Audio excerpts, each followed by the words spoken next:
my beautiful koy. Ito din oh. Walang tigil ito sa kabulaklak. Tingnan nyo, ang dami niyang bulaklak. Oh, putulan ko sana to kasi ayaw kong lumaki. Kaya lang sayang, walang tigil ang bulaklak. Tapos ito, nag-start. Meron pa siyang coming.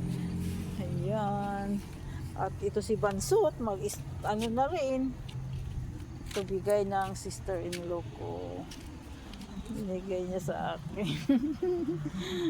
Yan, ang binigay sa akin ng sister-in-law ko kasi mahilig nga ako sa flower.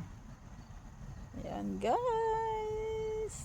Thank you. Update natin dito. Ayan. Ito yung bago ko rin. Ayan. At dito ay walang laman. Ito marami na. See. Inano ko na. Buhay na yung rose kong inano. Ayan guys.